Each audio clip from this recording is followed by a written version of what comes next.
Turning to news overseas, big developments in the Israel-Hamas war as President Biden tonight issuing a strong message to Israeli Prime Minister Benjamin Netanyahu. Let's bring in Stephanie Bertini for the latest from the newsroom. Stephanie. Arthur, President Biden recently called the force used in the Gaza Strip over the top, and this call for a plan to protect civilians in the Gaza Strip might be difficult for Israeli Prime Minister Benjamin Netanyahu to execute because, as experts put it, Hamas is hiding in the civilian population.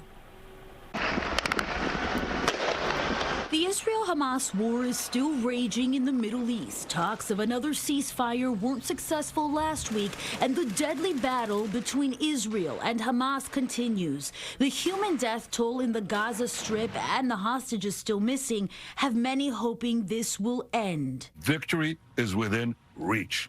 We have already destroyed 3/4 of the Hamas organized terrorist battalions. At the same time, I agree with the U.S., and I've instructed the Army accordingly. Prime Minister Benjamin Netanyahu on Fox News Sunday referring to President Biden's call to not conduct a military operation against Hamas in the Gaza border town of Rafah without a credible and executable plan to protect civilians.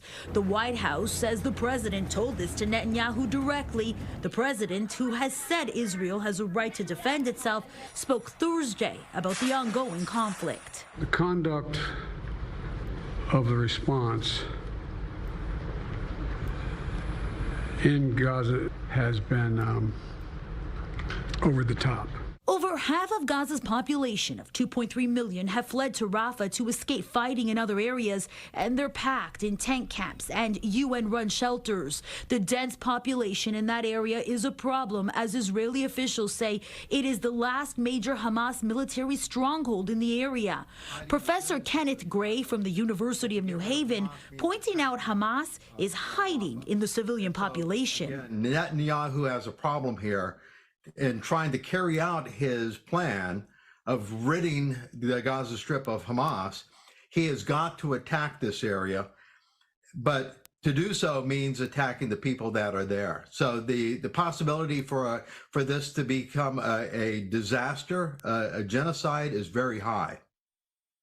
The death toll continues to climb as the conflict persists. It's been months. It all started on October 7th when Hamas attacked unsuspecting Israel. Arthur.